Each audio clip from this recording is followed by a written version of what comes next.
we always have training. We always say if it's raining, we're training, but we're really training every day at 9 o'clock in Google's classrooms. But we do more than that. I mean, we've grown through personal development. Your superstars are going to elevate your average project manager 30%. I got 10,000 leads last year. 10,000 leads. We closed 2,500 deals, right? So I'm like, what's going on with these other 7,500 leads? We've got a topic that I think is really important. It's about scaling up. We're going to talk about a few things. Scaling up for the season, how to do that well. And then we're also going to talk a little bit about culture, building culture. And we're talking about expansion. What does expanding look like right now? What is your goal? I'm going to just pick your brain a little bit on all that. But let's start with the topic of scaling up for the season. So how many reps did you have last year, and how many are you going into the season with? So last year we had about 100 reps. This year we have 185 reps. Okay. And before we going into the season, we always have training. We always say if it's raining, we're training, but we're really training every day at 9 o'clock in Google's classrooms. But we do more than that. I mean, we've grown through personal development. So yes, you have a number of head counts and boots on the ground, but we start personal developing the growth of each project manager you have working for you. So we literally, it gets real big to bring 185 people to win the storm, or 185 people to. You didn't want to play for all those flights? But I did rent 2 jets and pay for all the flights to travel to Andy Elliott's sales mastery, and we overbooked the Weacopa Casino, and it was Shamrock Nation. We overtook Scottsdale. That's a lot of reps, dude. That's a lot of reps. And it was a swarm. They come in from all locations. So we were in 8 states and 13 markets. And so we brought in all the reps, flew them out of Kansas City, and airdropped into the casino, and then went to Andy Elliott for 2 days, where we did team building, we did training, we worked out together, got to sweat together, and then training for 2 days, broke out with the team. It's really great bonding and team building experience. How was the experience? Do you like your investment with that? Yes, it's been great. They are all fired up. Andy's a great guy. I mean, he seems like a hard ass on TV, and he's no nonsense, but he's really about it. If you want to get your goals, you're going to have to make some sacrifices. Yeah. And so it really got into a lot of these. It resonated. So yes, it's about sales mastery, but it was also a lot about your life and holistically, so that you can be well balanced, so that you can get in your sales mindset and then sell. So a lot of the psychology behind the sale is what that was about.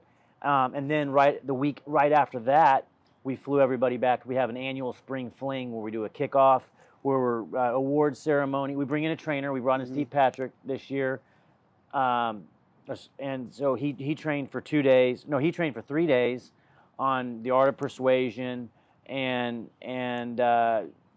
addressing storm damage, how to talk to adjusters, these types of things. Are you happy with your investment on that? Oh yeah, Steve Patrick, you can't go wrong. I strongly encourage you getting Steve Patrick out there to train your people to get prepped before the storm, or anytime in the middle of the summer doldrums, in the fall. It's always good information. We have him out often. So these are great preps for the beginning of the season. How do you decide how many reps? Like, bring me back to a few years ago when it wasn't quite at this scale. Average roofer is probably not going to relate to 100 to 180.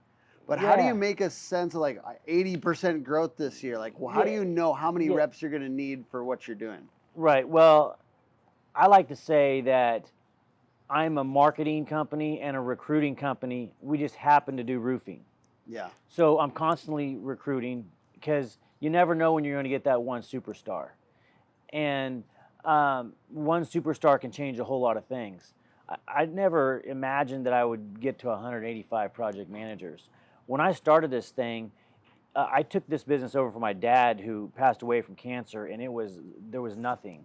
and I just wanted it small. It was me and 5 team, a Tiger team, me and 5 people, and we started in Kansas City, and we started growing from there, and it was just as get as many reps and train as possible. Before we then finally moved and expanded, we went to Omaha first, created a hub and spoke model, and what we found when we go into an Omaha is it's only 3 hours north, but the seasonality is a big difference in terms of days of roofing, those types of things. So it affects your cash flow. There's less days of roofing. So definitely affects your cash flow. And so we then opened Lincoln, and then we opened in Des Moines, and then St. Louis, and then we started going south to try to offset the seasonality and the cash flow. So this is a common theme, right? Like that happened with a little bit. I think that was the Apple Crest move. Yes. Right? Like this is a common thing where it's like, hey, let's get out of the just purely north to get a little bit of that back and forth going with the seasons. Yeah, they pay better up north, yeah. Because you roof less, and they pay less down south, but that's the other thing about like Texas, right? It's like the average roof cost is much lower than some of these other markets. They can't even imagine like a big, like some of the roofs that are up in whatever, Maryland or something. Correct. Yeah. So, I mean, they pay more for squares up north than they do down south. So you got to build bigger markets down south to keep up with it cash flow wise.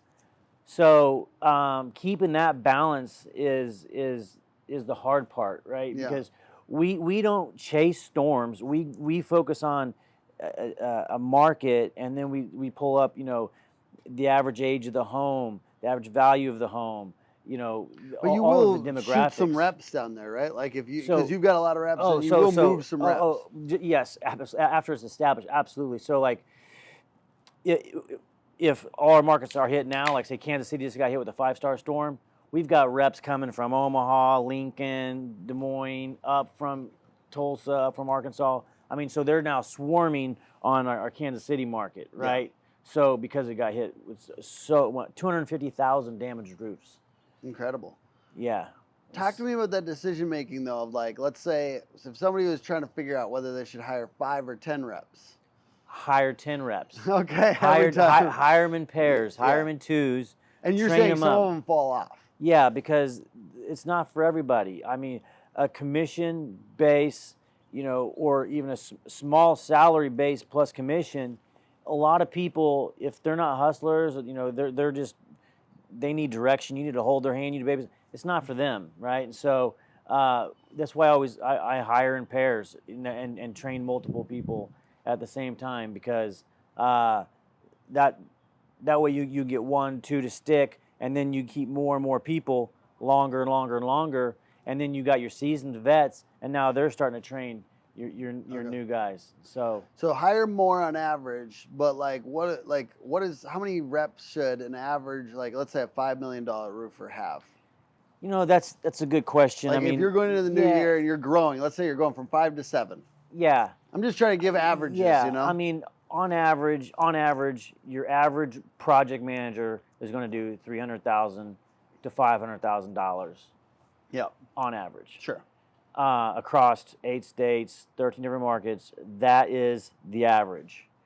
So if you're wanting to increase that amount, that's what you would get. Get 5. Get 5. Yeah, but it's get 10. Let's go to 8. Yeah, but your superstars are going to elevate your average project manager 30%. But you got that lazy PM that's not wanting to work or whatever. He's going to drag down your average people. Yeah. So hire fast, fire faster. Contractors love the catch-all because it makes every single one of their roof builds easier and more profitable. Protective netting wraps facade and landscaping to prevent from left-behind nails and damage. Homeowner referrals bring you more jobs, and insurance supplements bring you more profits. But my favorite part, the branding. Yeah, I think I always get confused because I'm always like, when I'm out here doing content, I'm always trying to hang out with the crazy big reps. Right. The $18.5 million Dan Walrack, or even just I hang out with Dylan Herman from Hayward Roofing, and he's $4 million, and I'm like, just because he's not 18.5, I'm like, yeah, you're pretty, you're doing pretty good, Yeah. and I'm like, that 4 million is insane 4 million is insane. for a rep. Yeah, it's so you do 4 million. Look, if you're doing a million, you're doing a couple million, you're doing good. If you're a rep out there and you're doing 750,000, you're doing good. You're making good money. A lot of people they want to go work and go have their families. We're extremists. We want the best. The top 1%ers. We're pushing for every single thing there is in life, and that's good. But some people in their phases in life, they want to go make their $75,000, $80,000 a year, and go home to their wife and kids, and that's good. And there's nothing wrong with that. And No, so, it's just the tough part. I will say, as a lead generation company. Yeah. Is like when I'm looking at my dude's books or like AccuLinks or something like that, and we're talking about like people not wanting to run as many leads. Like, that's tough.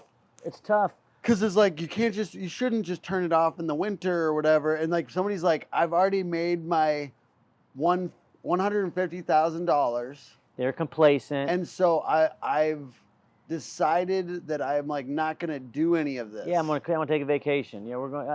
I get it.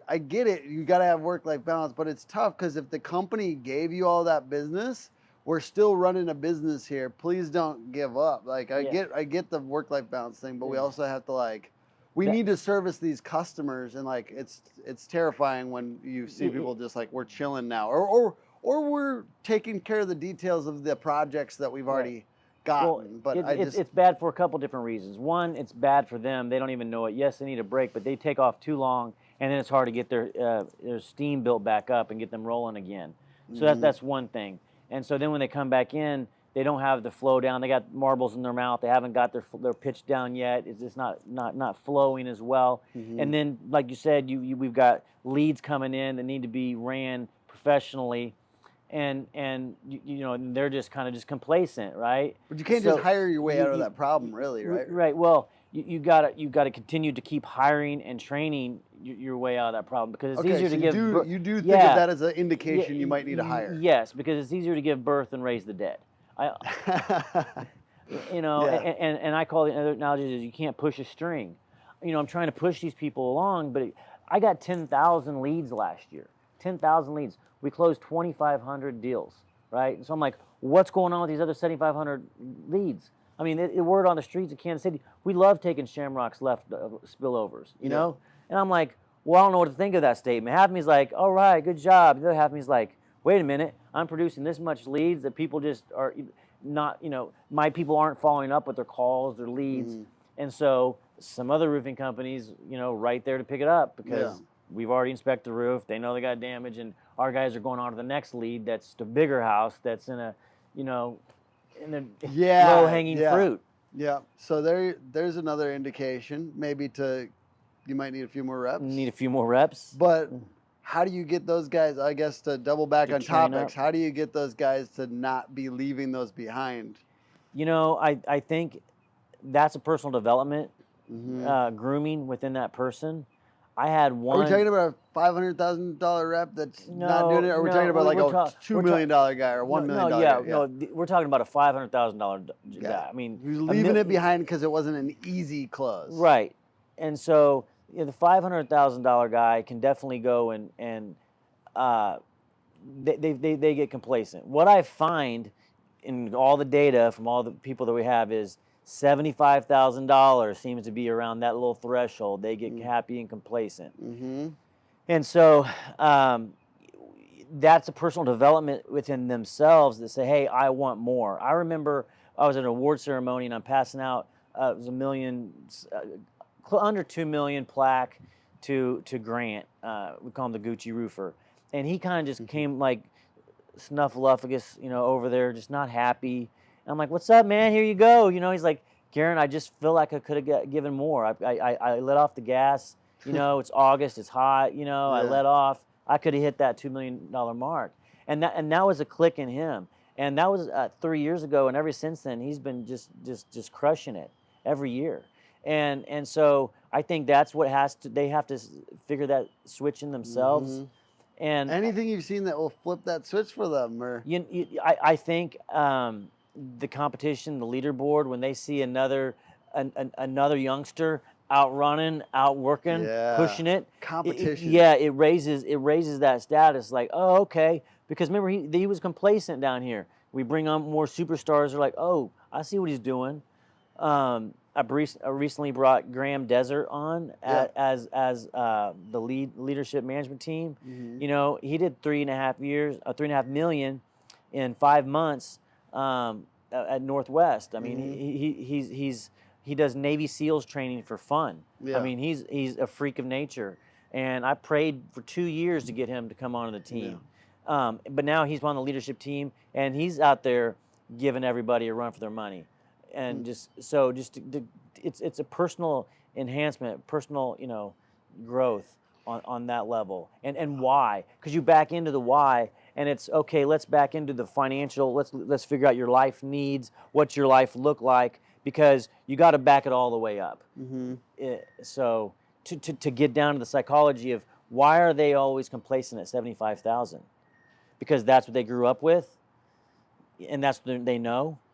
I've also noticed the people, how they grow up, wherever they grew up, the type of areas they grew up, they feel more comfortable in knocking in those type areas. Yeah. Okay. So it goes back to the psychology of that person. Yeah, because I grew up in not super nice area, so if I went to like a high-end neighborhood, might be a little bit more like, I don't know if I'm supposed to even mess with these people. Right. And they're just like everybody else. They're putting one pant leg on at a time. Yeah. They just want to focus on their kids. They're 2.5 kids and give them soccer and back. They need the roof replaced, and they want to talk to a subject matter expert. And you're that guy. So that's a confidence thing that you get in time with learning. And that's definitely what I talk to about my younger reps as I teach them young, because they look young, but I tell them you have to overcome your youth with knowledge. Overcome your youth with knowledge so that you can make the sell. So yeah, because I'm just blown away by these business owners out here doing 30, like they're 31 and doing 20 million. Yeah, it's impressive. And it's such an interesting, how are you doing that?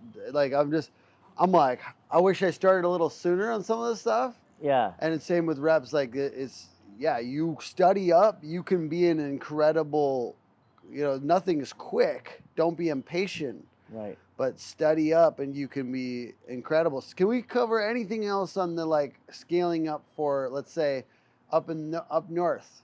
I'm talking to a lot of people up north in the Midwest and stuff like that. Talking about the East Coast, scaling up for summer, scaling up for roofing season. What are your recommendations for preparing for the change in weather? And as the snow melts, usually there's a lot of opportunity. Absolutely. And so, I'm not in Minnesota yet. We are in Des Moines and going up to Quad Cities. We're creating Des Moines a hub so that I have my trucks, trailers, everything ready to go. So as we daisy chain up, because it is on my radar in terms of expansion, greenfielding, or acquisition. But right now, I mean, you got springtime, you got inclement weather. The weather, storms are firing off, but it's still cold. And right now, it's training, it's motivating, it's getting everything you need to know out there. It's role playing, it's practicing, it's getting the marbles out of your mouth, because you go through the winter months, the season, and you kind of start losing your pitch. I mean, you got sales as a cycle. It's like you start to talk, you close every single thing you talk to, everybody you talk to, then all of a sudden you can't even close the door, then all of a sudden you're frustrated with yourself, then all of a sudden you're selling to everybody again. And if you sell 3-4 things in a row, that fifth one is fucking easy. Yeah. It's like a momentum thing. Momentum is a real thing. And so when you're coming off of a winter, you're kind of off your momentum, so you got to pick that momentum up. That's why you got to get in training, get mentally, visualize, get the marbles out of your mouth, rehearse your spiel, rehearse your speech, role playing, practicing, and getting going. That's what we do, and that's why we took 185 reps to Arizona with Andy Elliott. Yeah, that's a big investment. That's a big investment. And you invested in your culture. It was $250,000. It was $250,000 to do that. Can I ask one more question before we get into the culture stuff? Just anything else that you've traditionally done, think maybe 5-10 years ago, as you're prepping for a busier season. Yeah. Anything else you prepped? Like you're probably like doing some marketing moves, some great. Yeah, okay. probably not changing CRMs or anything like that. Yeah, But so marketing and your sales is hand in hand. I mean, it's hand in hand. And so during the spring, I'm prepping up like your storm. You're writing your blogs. You're doing your videos. You're doing everything, keyword stuffing. Getting it ready, getting everything ready with Fresh, putting it out there. Let them know. Sending out your email. You guys do yard signs. We do yard signs. What else do you do that's good for marketing? You're doing emails to your customers from your CRM. Just let them know, hey, season's getting ready. Let's do a walk around. So you're just getting your name recognition out there. The like seasonality stuff is great for like this is happening now. It's like there's a question, why buy now, right? Like how can we answer that more in marketing and sales? Why buy now? Right.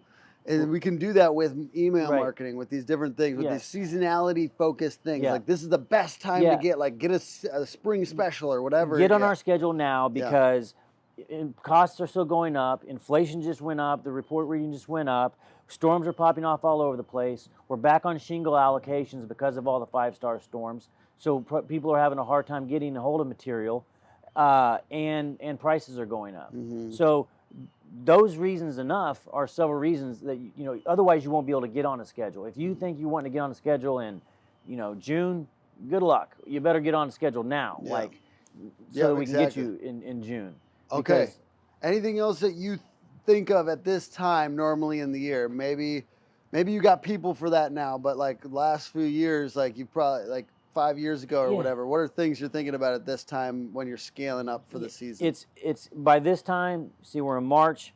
I'm recruiting in January. Yeah. I'm training in all January and February. I'm bringing people in. Yeah.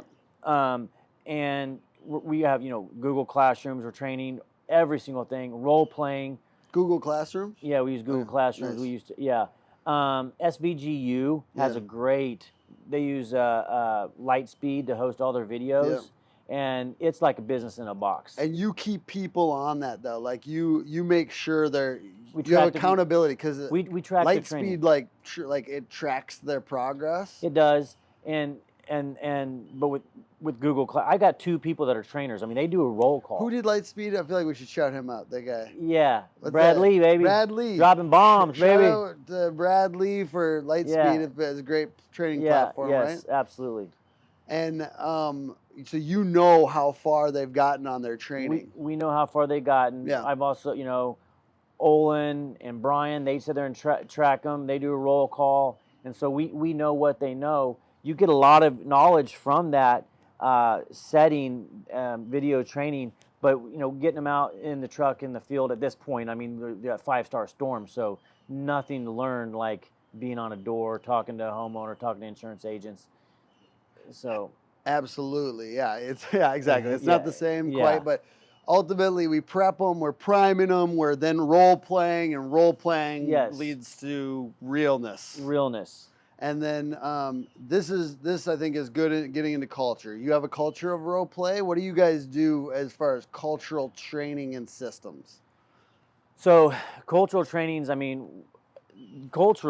just... I'm just saying, what do you do in your culture to make it a better place to work? Because I was talking to Steve Patrick, who, like you said, went there last week, and he just says the best culture he's ever seen. That feels good. And he's seen a lot of cultures. He's seen a lot of cultures. He's been around, dude. Yeah. He's a badass. Yeah.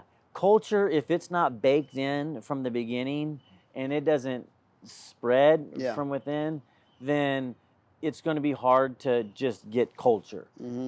So our culture was baked in from the very beginning, from a culture of love and caring, praying. God's hand is truly on our business. We open every Saturday meeting with prayer, and we're constantly praying. We have God's favor over Shamrock, but in that process, That's what we need, Jack. We need more God's favor. Jack hasn't been praying enough, I swear to God. Yeah, man, it's a real thing. It works, man. I tell you, the prayers keep me lifted. Because it ain't always easy out there. And so... No, I pray. I just, Yeah. So, but going through the whole heart transplant and and the team being with me and wondering if what happens if you die, are we still going to have a job?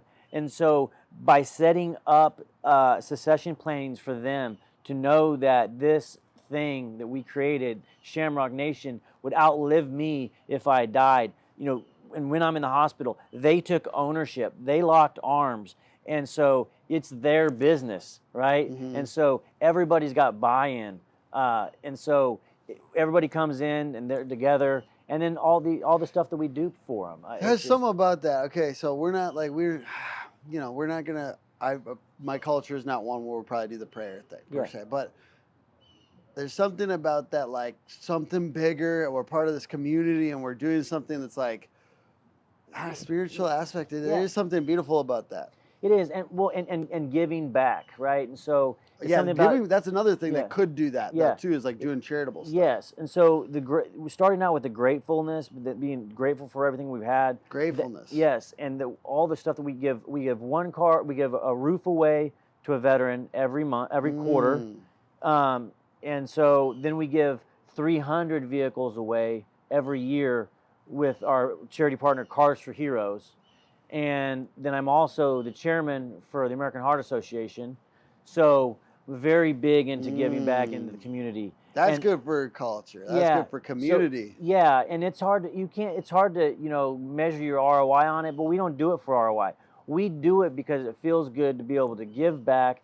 And at this point, I used to be one to shake the hand of the owner. We give them to military and first responders and teachers, and give them the keys, and they're crying because they're so grateful and thankful. And I've been blessed to give a lot of cars away, and now I let all the other Shamrockers give it away. Hey, you get to go give this car away. And when they're there and they get to hear this person's story and read this person's story, maybe it's a mother who can't get their child back and forth to chemo because they don't have a car, and now they're given the keys, the car to this woman, this mother just came to the kid there, and then she's breaking down crying. That does something to that person's soul and that spirit, and it just it's real, and it affects them. To just like now, like this energy, like this goosebumps you have just kind of talking about that. I did. I actually did have goosebumps. Yeah. And so that's the energy. That's God's presence, and they feel that, and they're like, wow. And then I'm like, all right, what you're doing right there, that's what you're going to do to helping all these families with their roofs, because there's so much love and happiness under a roof. I mean, it's kind of a trite saying, a roof over your head, but it is the roof over our head that so much joy and happiness come from. And that's beautiful, man. It's like, understand, you're not just selling a roof to a house. Right. You're selling a roof to a family. Yes. And the family, there wouldn't be a need for that roof if there wasn't a family there. Right. Yeah. That's good. And it's like associating that. I love that. And I think involving your team, I think for the principal here, like, if you could involve your team a little bit more with charitable things and like really like impactful charitable things. Yes. And associate that with we're trying to do this stuff for the community. This isn't just this. Correct. This goes beyond. We want to bring this energy to the whole enterprise here. We are trying to bring this energy to the community. To the community, because the world needs help, America needs help, and it starts with the family, the community, and it spreads out. And so if we can get in there, and carry our message, kind of let our light shine, go in to help the homeowners, help the community, and keep giving back. It creates a whisper. It creates a referral. That you can't really hear. Sometimes I'll hear a rep say, "Hey, this neighbor said, go with Shamrock because Shamrock gives a roof away." Okay, so then you hear some of that, but there's a whisper as to why these referrals keep just multiplying. That's always the thing that's so confusing to me, because like, I know our business is doing well because of referrals and word of mouth. Yes. But it's hard to always track it down, and it's hard to increase it. Right. Like, as far as like, besides just doing the good things. Right. Besides doing the good service, right, and besides like being nice to people, right, and I'm like, okay, yeah, I want to do those things, but I also do want to increase referrals. Right. What have you seen that increases referrals for a roofing company, and like, how does that interplay with the cultural stuff? Yeah, it's big. The cultural stuff, because it's the trust. They know what they say. They know they can call Shamrock, and they're going to get exactly what they said. we're on top of mind because they see us on the news giving a car away, or American Heart Association, or Cars for, or Roofs for Heroes. So that whisper is going. Now back to how that's so how community involvement and the Community charitable stuff involvement, is charitable. 100% part of 100%. why word of mouth spreads so easily Absolutely. for Shamrock. Absolutely. Join the future of roofing at offers.roofle.com. Stand out, save time, earn more. I mean, you can see it. I've seen it in other areas in marketing, in other companies. They can spend all the money in marketing in the world, and they're not getting the return on their campaigns. And it's because they do bad business. You call them and no one's answering the phone. They call them and people are not sending the reps out. Mm-hmm. And then the reviews start going down, right? I mean, maybe some of your clients, you've seen some do better with campaigns than others. Oh, absolutely. And they've got to take ownership in that, right? Yeah. They've got to take, like, you've done your job. Oh, there's absolutely a company. There's companies where we'll be doing marketing for them, and I'll realize this is not going to help them nearly as much as most of our clients, because the lead ends with that homeowner. Right. It's done. Yeah. But And they come the back and ones that blame are you. winning, Yeah. that are doing incredible, are the ones where it's every at least fifth homeowner is referring. Right. So then you at least get another 20%. Right. Off of every single. Right. It's average lead is turning into 20% or turning at least that. And if you can increase that, then that's where ROI is really going strong. And that's why marketing is not only as strong as the company you're doing it for, but it's related. It's related. It's 100% related. Yeah. So you got to have a cause, and the cause helps. Other than just, hey, I'm wanting to put a roof on your house and make money, and that's that. So. And that directly relates to culture and your ability to recruit. Because culture is how to get good reps. 100%. Right now, I've got so many reps wanting to come work for Shamrock, not just because of the amount of money they can make, but we have a lot of fun. We have a lot of fun, and it's a really good time. And I just saw a video. And this is a interesting one. A company up in Minnesota. It's not composed of the same people anymore, but it was a partying one. And there's a strip club and them on a thing with 40s, and I don't want to say too much. Yeah. But it was that one's been making the rounds. I don't know if you've even seen this video. I haven't seen it. But I didn't see it before, and I was oh, damn, because I don't know if it was the best vibe. It might be kind of a fun way to recruit a college frat culture, but it's something. There's something there though. It could get people in. Yeah, I don't know that those are the type of people I'm wanting to get in. You know, I'm not trying to get I'm not taking people to strip clubs and going to 40s. But whatever you show is what you grow. That's right. So if you show training, you show, hey, this is the kind of company that you come, and we're going to bring top salespeople like Andy Elliott and Steve Patrick in here. We're going to get them on. Actual training. You can show that and show the camaraderie that comes with that. Did you bring a video guy? I hope? We have our video guy. Okay, he comes out. Yeah, Sweet. He's got 8 Emmys. He's badass. Yeah, he's bad. So you're showing that, you're growing that. He's showing that, growing that. I mean, we have a good time. When they have a spring fling, whether we're playing bags, top golf games, we're doing all sorts of different, fun, wholesome things. Not going to the strip club. Yeah. No, it's good energy. We're working out together, and then within the culture, you've got guys breaking out, and then they're going to their HIIT fit class, CrossFit trainings, and then other guys, they're getting together and they go to their NASCAR things, and then we got the ladies of Shamrock, the women of Shamrock. They talk about a powerhouse. These gals. They're strong, and they get together every Friday and talk about what's going on. I mean, they're so even with this culture now, you got sub breakouts, of people, and you've got your top performers hanging out here, and you got your middle ones. They're wanting to hang out with them. You know what I mean? What are they doing? How are you doing it? Because they're wanting to fine tune, dial in. How do I make $250,000 this year? You hang around that guy. You go watch what he's doing. Mirror him. he's constantly working. He's in the office first thing in the morning, putting his information in the CRM. He's there at night putting his information in the CRM. He's scheduling his clients, his day, following up with his homeowners. He's putting the work in. He's getting those, and then they see him getting those checks every Saturday morning. We're passing out checks, so he's getting those $20,000 checks on every Saturday, and everybody sees that. You make that big and visual.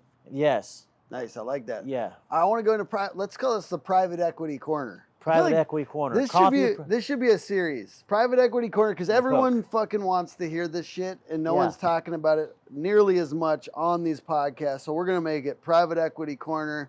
Our first series we talk about this a lot on this show. But what are you doing, man? What's the strategy? And I know that we can't tell everything, but what states are you targeting right now? Who should be thinking about this? And then, I guess, what's the premise? Everyone has a thesis, right? Yeah, the thesis is Shamrock right now is in the heartland. We're in Kansas City, all the way up to Omaha, South Dakota, Des Moines, and then, so we're going to be looking in the north. We're going to be looking for Minnesota, if you're in Minnesota, Wisconsin, Illinois, Tennessee. Those are the markets we're expanding in. So we're more just north and east, because we're already in Kansas, Missouri, Nebraska, Arkansas, Oklahoma, Texas.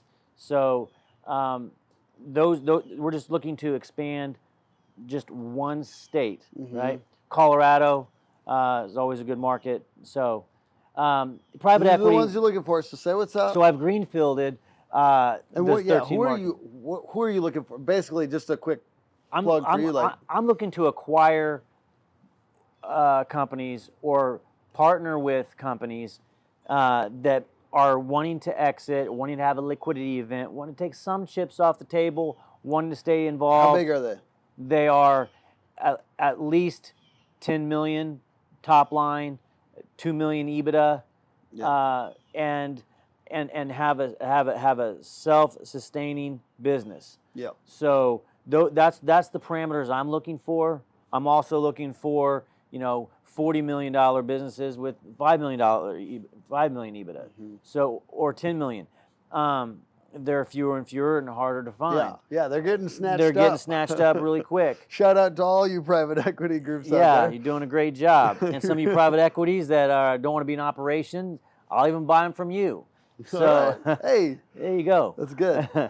So, because I've operating it and managing it behind an Excel spreadsheet. Yeah. Just with your thesis is a and whole what lot. What is the thesis? What is most people's thesis? You have a 5-year IRR, internal rate of return. Most private equities will come at you with. Yeah. And that's just how the numbers work for their investors that they've raised. And so then you got the family offices, which is they call it more patient money, and they're there to help groom you, grow you. Sounds pleasant. Patient money. Yeah, but it's kind of it's a misnomer, because if they got the opportunity to sell at a premium, they're going to sell. So they're just saying, I will wait 10 years if I have to. Or what's will. patient? What is patience to them? They will wait 10 years. Okay. They'll just add it to their portfolio companies. Yeah. And So we can operate this with a few million EBITDA, and that's fine. Yeah, because otherwise it's a private family's money that it's being invested in some fund, Yeah. So as long as it's performing higher than that, then they're good. I think what people are confused about, what I was confused about for a while, is why? Why private equity does this? Is it a scam? They're not a scam, but are they is it always going to end up weird because they must be trying to do some quick arbitrage? So what is your understanding of why does private equity do this? Why is this money available, basically? Yeah, so in-home servicing space has been proven out with HVAC, with flooring, with pest control, solar. And they've had a lot of success, and they've seen roofing as very fragmented. The last of the Mohicans. We can get in there and roll them up. It's very unsophisticated.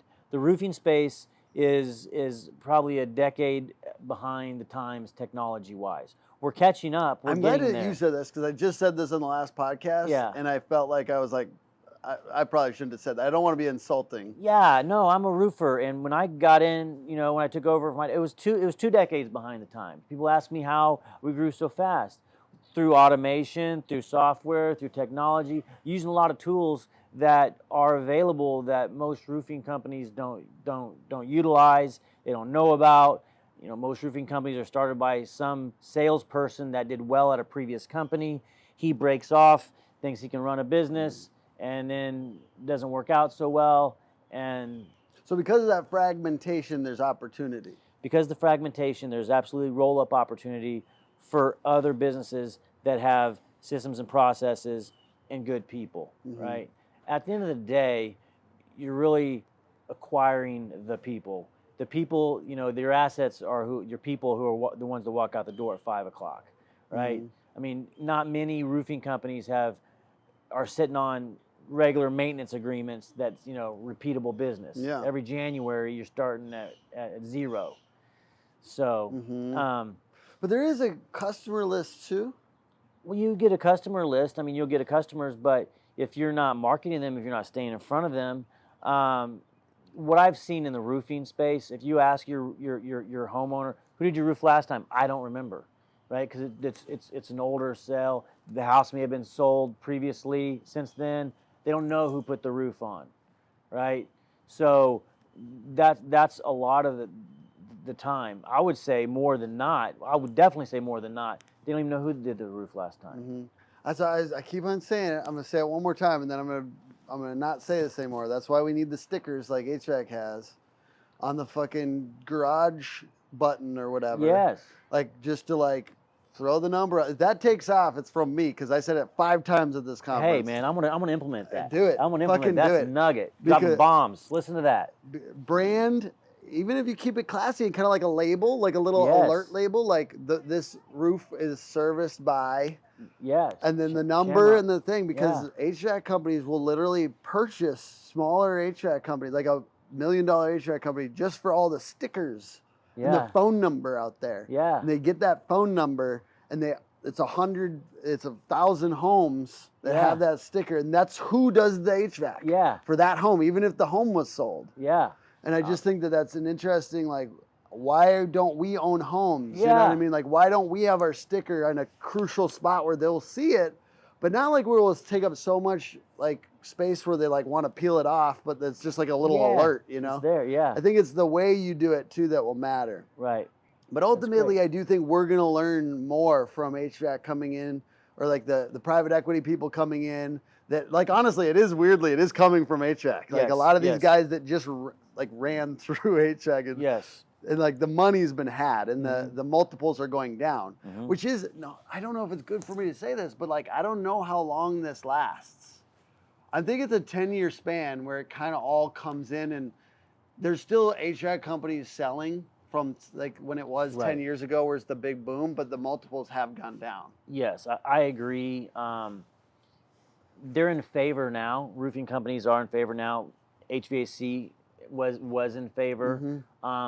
And as it gets consolidated, private equity companies are being more and more diligent. Less arbitrage, less big kind of flips. Yeah. Because that's it's kind of that FOMO, oh, we're going to get a big flip out of these companies. I think that's coming now to, roofing is feeling that. Somebody asked me, is it over? Because it's been a few years where it's big. No, I think we're in the second or third inning of the private equity space. And I think as more successes continue to happen, the longer it's going to continue to go. Because I have friends in New York. They help help private equity companies put money together, and they'll send me, hey, there's a new player. Hey, there's a new player. So there's still new players looking for new platforms. There should be. Constantly. Should be FOMO. Roofing is dope. It is. And we got a long ways to go. And the value is increasing right now. From my point of view, the roofing, the sophistication level is going up. Yes. I was about to say camaraderie, but the partnership abilities are going up. Yes. I think of that as enterprise value Yes. is going up as it's really people playing together well. If we can play together well, professionalize the roofing space. Because the opposite of that is competitiveness and basically like childishness. It's ego, childishness, fighting over a piece of a pie versus coming together. How can we do this together? Yeah, yeah. Let's get a bigger pie. So we can get better margins on our buying material. So we can have economies of scale take into play. Yeah. And so, that's one of the reasons why we've been able to grow our margins and everything else. And so we go too much into specifics on that. We'll Yeah. give you too much. Yeah. But those particular those are all the things that make these companies worth more. Yes. And that's why the EBITDA goes up and why these things get so good. But there's really a lot to be had still in roofing, and this is happening, and I think it's really good. Yes. I want to give you an opportunity to plug your platform if you want to connect with other roofing company owners. Yeah, Shamrock platform. If you're looking to join the team, if you're looking to become a partner, take some chips off the table, and be able to grow by taking advantage of our marketing, taking advantage of our material pricing, taking advantage by all the admin support. Maybe it's a CFO that we're able to give you and you need. You're not as strong on the financial side, not as strong as the backing and the lines of credit, the money you need to be able to take on the jobs that you need. We can help you with that. Joining the Shamrock platform. If you're in an area and you're known by your brand, we're not wanting to come and change your brand. We want to keep that as it is and just be powered by and help you grow, lock arms, and provide you all the knowledge and the training and experience that we've learned from mistakes in the past, pitfalls in the past. So this goes out to a lot of those of you who are looking to retire, have been in for a long time, maybe don't have all your stuff buttoned down in the CRM yet, that need some help to groom. We'd be happy to help you groom and implement those things. Or if you're a young buck and just looking to start up and grow, we'll be happy to help you with that as well, to give you all of our agreements, the rebates, and the pricing on our material. So, definitely please reach out. It's Garen at shamrockroofer.com. Be happy to talk to you, and you can join the platform. Let's go. Let's do it. And I appreciate everyone for watching. The podcast is put on by hookagency.com. Hook Agency all over social media. Incredibly grateful to serve the industry. Thanks, everyone.